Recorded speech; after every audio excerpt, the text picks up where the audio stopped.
Welcome back to Watches, Whiskeys, and Wines. Today, we're going to explore some wine. I'm looking forward to showing you a little bit about this C&A McMinn. This comes from Napa Valley. It's got a decent history. A few things we're going to learn about. It's not the biggest winery there is, which is nice. It's a small boutique winery, but that's always a good thing. So what we're going to do first is we're going to learn a bit about the history of the McMinn vineyard, which is called Vineyard 29. We're going to learn a little bit about the presentation that I see here on the bottle. Then we're going to smell the aromas. Then we're going to put it on a palate, see what we think. Then we're going to put it with some pairings like we always do. And we're going to finish it off there. So I want you to sit back and relax, pour yourself something nice to drink, and let's learn a little bit more. So a little bit about C&A McMinn. This is actually Vineyard 29. And this is Chuck and Ann McMinn. This is their winery or their vineyard. It's got its roots back in 1989 when they first had a 3-acre plot that they were experimenting with and starting their whole process. And obviously, just like with anything, it takes years to grow, years to learn, and then eventually cultivate something amazing. And that's what they've done over the years. 2000 is when they acquired, which is the actual Vineyard 29, which is their namesake now, 29, which goes near Highway 29, which is in Napa Valley near the Napa River. The Mayacamas Mountains is, I guess, where they'd be located near. And obviously that always creates a microclimate. Microclimates are so important to any terroir. That's your soil. That is what causes the plants to grow a certain way, and it causes the vine itself to allow for the grape to ripen, and also for the grape to bring on sweetness and the complexity of what occurs in that local microclimate. So here they have all that with the Mayacamas Mountains. They also have it with the flow of the Napa River. All those things combine together to create what Vineyard 29 is. They have a Grand Cru, which is, I think, another release that they normally have. This right here is a Cabernet Sauvignon. This is the 2021. I'm a Cab fan. I love myself a Cru as well, and I'm going to learn more about their other products later on. But for now, what we're visiting with is the C&A McMinn. So like I said, because it's in Napa Valley, we kind of know about Napa Valley wines. Caymus is one of my favorite, also comes from Napa Valley.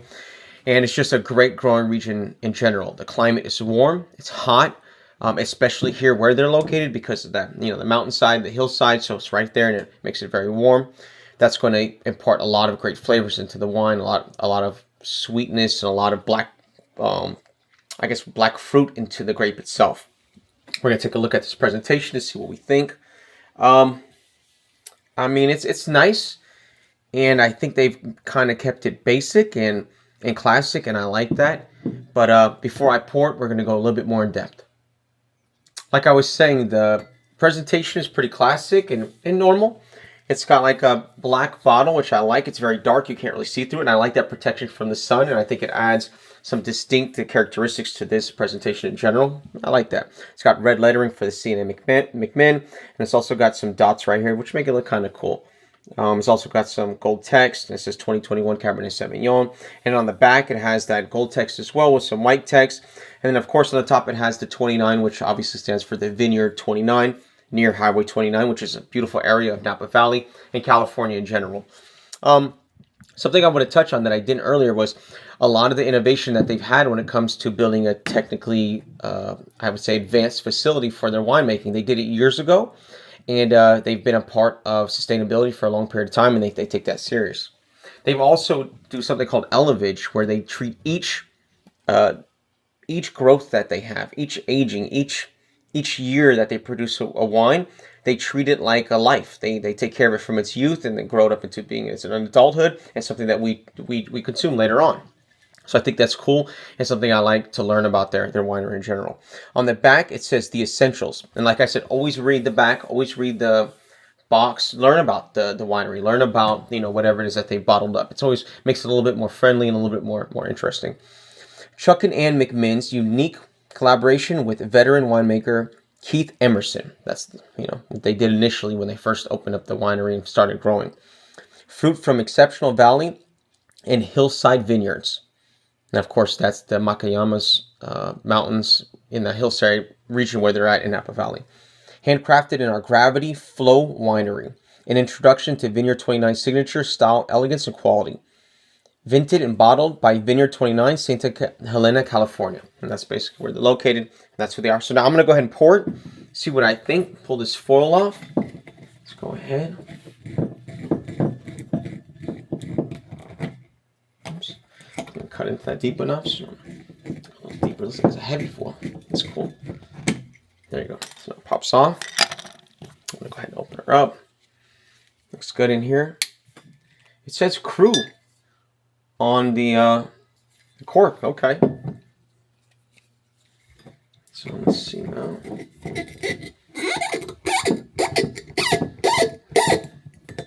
Looks like a really good cork.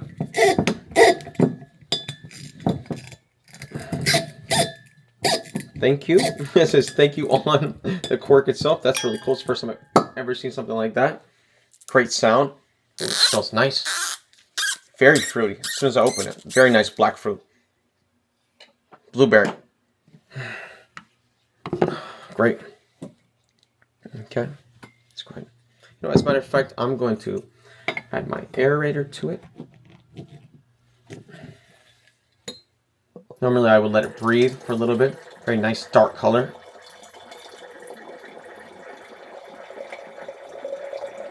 Very nice and dark. Love it. I would say this has almost like a deep dark purple. Nice. Yep, it's fruity. Right off the bat, fruity. A little bit of mineral. Let's see, a little bit of saltiness.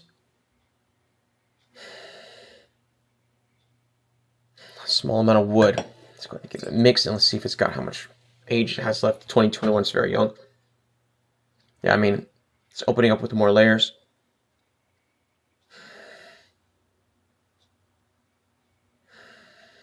Black Courant.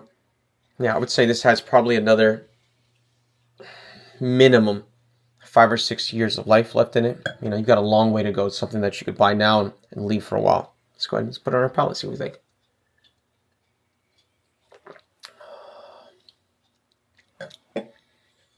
Lovely. Dryness, but not a kind of dryness I wouldn't enjoy. It's got a dryness that added texture to my mouth. A lot of fruit, a lot of, like I said, blackberry, Courant for sure. And yeah, nice, very nice. Saltiness as well, minerality.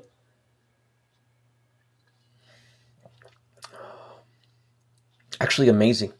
Really good. Every once in a while I find these wines where I'm like, wow, didn't know enough about it. Didn't know enough about the winery.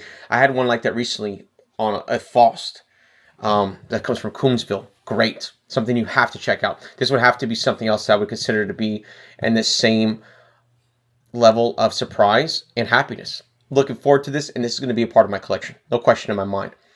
So yeah, looking forward to that well into the future. I'm going to break out some pairings. I have here an uncured peppered salami. I have also an Italian salami that's uncured. They call it Bianco d'Oro. And then I have a pretzel that's salt and vinegar. And then I have an extra sharp white cheese. Then I have a manchego. And then I have, I'm sorry, this is a Gruyere. This is the manchego, and this is a extra sharp white cheese. Looking forward to mixing it together. So let's go with the salt and vinegar first.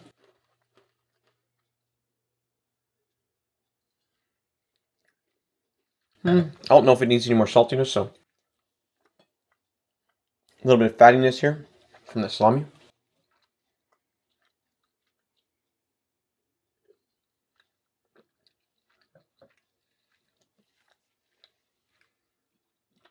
Nice.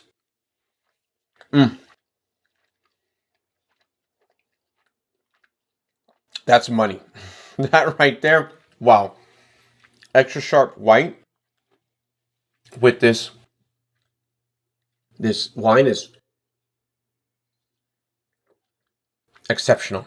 Let's try the manchego.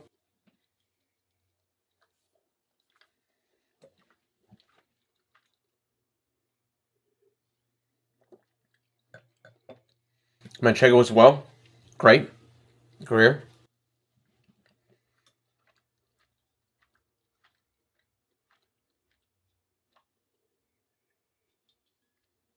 Once again, very similar to the Faust. I would say this one has the least amount of, I would say, compliment for this wine, but still great. And we'll try this peppered salami.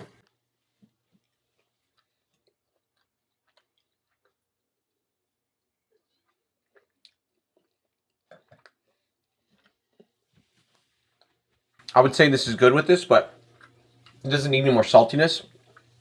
So all of this on this side with a lot more fattiness, and the sharpness was great. Matter of fact, I'm going to go one more time.